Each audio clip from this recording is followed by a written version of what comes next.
Hey, what's going on, everybody? Welcome back to the channel. And yes, today we are going to be talking all about Shelby Oaks. So Chris Stuckmann is a name that almost everybody on YouTube knows the name, right? Jeremy Jahns, Chris Stuckmann, guys like that. They're OGs of the movie review space here on YouTube. Chris Stuckmann was beloved for a long time. A lot of people loved his Hilariocrity reviews, where he just tore bad movies to absolute shreds. I used to love that series. I have fallen off the Chris Stuckmann bandwagon in recent years, and I am kind of divided on a big decision he made a few years back, where he pretty much said he's gonna stop discussing movies that he doesn't like and quote-unquote bad movies on his channel. Now, obviously, this pissed a ton of people off because that was kind of one of his claims to fame. But people also smelled something kind of fishy in the water because he had also become a recent filmmaker. So a lot of people in his defense, they say, totally makes sense. He doesn't want to bash bad movies. He is now in that world, and he kind of doesn't want to shit on other directors, right? But then you have other people that say there was kind of ill intent there, and he got out of the bad movie reviews because he had his movie coming, and he didn't want people to tear him to shreds if his movie was disappointing or if it was even bad. I understand where he's coming from, but I also think it is important as critics that, you be critical sometimes. I mean, it's in the name. When a movie's good, sing its praises. When a movie is disappointing or it doesn't live up to its potential or it's just outright a bad movie, I think that is important to get constructive criticism, to get feedback on what they did good and what they definitely could improve on. So that being said, where I fall on it ultimately is I don't love his decision to stop talking about bad movies. I think it hurt his channel a lot. It hurt his subscriber count because it's definitely slowed down compared to his peak time. And you now have Jeremy Jahns is now the king of movie YouTube reviewers, which I love Jeremy Jahns, so that's fucking awesome. Anyway, so Chris Stuckmann put this movie up for crowdfunding to try to get it made, and he was able to raise, I believe, $1.4 million for this movie's budget. And then, of course, later on down the road, Neon, who's a huge name in horror now, they loved his script, they loved the idea, so they added some funds for him to kind of beef up the budget a little bit, add some scenes to the movie, add a little more violence. I think the final budget on this movie ended up being about $2.4 million. But with all the preamble out of the way, let's dive into this movie. We're gonna talk about the good, we're gonna talk about the bad, and even though I like Chris Stuckmann, I'm not gonna pull any punches here. I'm gonna be honest to all of you about what I thought of this movie, in a spoiler-free fashion, of course. Riley. The first thing that has to be mentioned here, the lead actress, Camille Sullivan. Funny enough, this is an actress that I don't recognize the name. I didn't recognize her face. I haven't seen any of her work. So I didn't know what to expect coming into this. And I have to say, this actress who plays Mia, Camille Sullivan, absolutely carries this movie on her entire back. Her performance is surprisingly good for the movie that she's in. I would say without her strong performance, this movie probably loses maybe a full point for me. It definitely goes down in score. So major kudos to her. She is the character that we spend 90% of the runtime with. And thank God her performance was good because it was needed in this movie. And while Camille Sullivan was the standout performance of Shelby Oaks, I think the standout scene, although there are many contenders, but the standout sequence here has to be when she goes to this old abandoned prison in Shelby Oaks. And obviously, an old abandoned prison at nighttime, I mean, it lends itself, the atmosphere, the setting, in and of itself, just like a hospital at 2 a.m., is creepy as fuck. But that being said, he still could have fumbled the ball here, and he really delivered in this sequence. Also, I believe this is where we get one of the best jump scares of the entire movie. And yeah, I think that is the moment, that is the standout moment in this movie where I was kind of clenched up in my seat a little bit. I was holding my breath the entire time. So, fantastic job there. Unfortunately, right after that scene is where the movie starts to fall off, but we'll get to that. And speaking of the scares here in the prison and just in general, this movie has some genuinely scary moments. And I'm talking some of the best scares in 2025, which I was not expecting. Chris Stuckmann clearly has an eye for directing. He knows how to set a scene. He knows how to build the tension, because this entire movie is like slow tension building. It's a slow burn type of horror movie, until it isn't. But this is a slow burn type of horror movie that just constantly builds that tension. That, I think, is maybe Chris Stuckmann's greatest strength as a director. And while there are jump scares in this movie, I would argue and say probably too many, especially from a man who has been pretty open about how movies tend to overuse jump scares. I think he kind of fell into his own trap here. There are good jump scares, but I think a few too many. I think the best stuff in this movie, the best scares in this movie, it has to be these moments that kind of like leave you wanting more. Especially this moment where she's watching a tape, like a VHS, if you remember what that is. But there's this moment where Mia is watching a tape, and as soon as it ends, you know, cut to black, on the TV screen, in the background, you just see like this pair of eyes peering at her through a window. And that is good stuff. It's like this slow, you know, it's like this moment where she's like slow turning to the window, and it's a moment that, you know, you think you're gonna get this big jump scare, but instead, it leaves you wanting more. And because of these moments, like in the background of the shot, it's a movie that, similar to Longlegs, which I had a ton of issues with, but one thing I loved about Longlegs is, even though, you know, there's a clear focus in the shot, a clear character, a clear object you're supposed to be looking at, it's a movie that always has your eyes peering in the background of the shot. Like, you're always looking for things that might be creeping in the corner, like Toni Collette's freaky ass in Hereditary. It's a movie that always has your eyes wandering all over the screen. Now, as far as the central mystery, right, the story being told here, obviously, in any type of medium, movies, TV shows, books, video games, you have to somewhat be invested in the story if you're going to enjoy that thing. You know, you have to be invested in what's happening on screen. And I'm happy to say, for the most part, I was in. You know, like, I was along for the ride.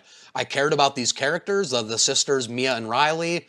I cared about what happened to Riley when she went missing. Is she dead? Is she being held captive somewhere? So I was in on the story for the most part. And yes, it is clearly not the most original story ever told, but let's be honest, it's 2025. There's not much originality in general anymore. But the point is, to enjoy something, you have to somewhat be invested in the story being told. And in that front, I think they set it up very well. And as far as my last positive for Shelby Oaks, I was very happy to discover that this wasn't a full-on found footage film. Yeah, but I was happy that the entire movie was not a found footage type of movie, because that is just really not my type of thing. I have like 2 to 3 of those types of movies that I kind of like, just not my subgenre. I actually think it was incorporated here very clever as like more of a storytelling device than a way of shooting the movie. I think the movie beautifully incorporates like different types of horror. Like, you have found footage stuff, you have like potential paranormal, demonic possession, and then you have more just like straightforward kind of horror elements. So I think it blends these different subgenres pretty well. Now, as far as the negatives, the first thing that seems to be a common thread amongst most people who have seen this movie is the writing and the dialogue. It leaves a lot to be desired. I think going forward, Chris Stuckmann really needs to focus more on directing and either letting somebody else write his movie, or he needs to attach himself as a director onto someone else's film that they've written. And the first and best example that comes to my mind, like to compare this to Stuckmann, is Rob Zombie. And if you don't know by now on this channel, I am just somebody who cannot vibe with Rob Zombie movies. But I have to give credit where it's due. The dude knows how to set a scene. I actually think he's a fairly effective horror director. It just so happens all of his characters and dialogue make me want to stick a fork in my eye. And for this being a directorial debut, I think Stuckmann does show some potential here. I think he can possibly be a great director going forward.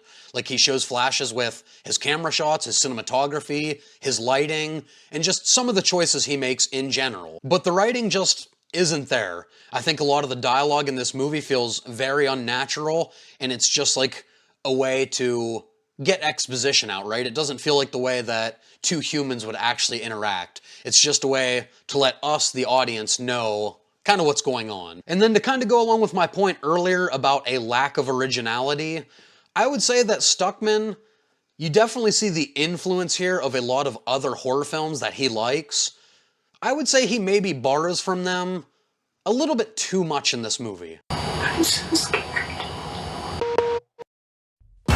You know, I definitely felt a lot of Lake Mungo, I felt a lot of Blair Witch Project, I felt some Hereditary, and a bunch of other movies that I don't want to say too much in order to kind of keep this spoiler free. You know, it's one thing to pay homage and to see those influences. I think he maybe borrowed from them a little too much, where it didn't wholly feel like his own project. And also, yes, this movie is filled to the brim with horror tropes and cliches of the genre, which I was really hoping to see better, you know, for Stuckmann, a guy who's been talking about these issues for well over 10 years on his channel. But this movie kind of suffers that same fate. You know, you have stuff like Mia, our main character, going to these super dark, super creepy places by herself for some reason, loud thuds in the night, a lot of jump scares, and then insert super creepy old lady. So yeah, not like anything I would say super original or like groundbreaking that he's bringing to the table.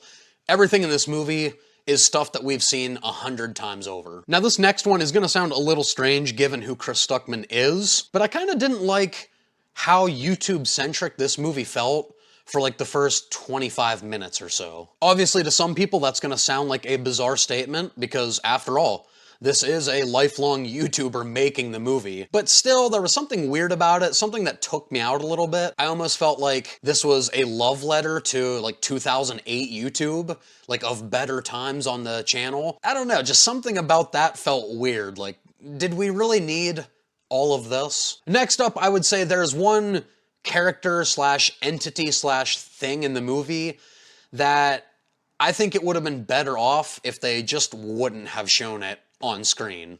Like, you only get one or two real good looks at it near the end, but sometimes letting the audience's brain imagine what that is in the night is more effective. And then finally, the biggest thing for me, like where this movie probably loses an entire point, is just the entire third act. Like once we get to the cabin in the woods, again, very cliche, but once we get to the cabin in the woods, I feel like the pacing was so violently shifted and felt so rushed, which, you know, the first two acts of this movie is very much a slow burn mystery. So when they start just rushing everything at the end, it felt totally out of place. And to be fair, I know this movie had a lot of budgetary constraints, so they could have just had to put this into turbo mode because they used a lot of the budget in the first two acts.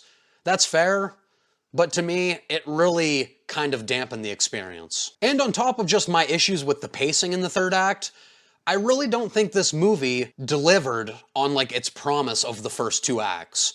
Like what was leading up to this, I was enjoying the mystery, I was enjoying the story. I was actually super curious to see how they were gonna wrap this thing up. In my opinion, the payoff just isn't that satisfying, it's kind of predictable, and it just didn't deliver the first two acts that I was way more invested in. So yeah, guys, that's it. That's pretty much my thoughts on Shelby Oaks. All in all, for a directorial debut, for a YouTuber's directorial debut, I think it's solid enough. I think there's definitely some damn good scares in here. I think Camille Sullivan gives a great performance. I really enjoyed the mystery and the lead up to the third act, even if it's not the most original thing in the world. But like I said, the pacing was thrown off. The ending did not deliver. Just very tropey, very cliche, and the writing, very weak. The script, not good. So all in all, guys, I'm gonna give Shelby Oaks a 6 out of 10. All right, guys, but that is gonna do it for my review of Shelby Oaks. As always, drop it down in the comments. If you've seen the movie, let me know what you thought. If you're on the end that thinks this is not a very good movie at all, or if you're someone who liked it even a little bit more than I did.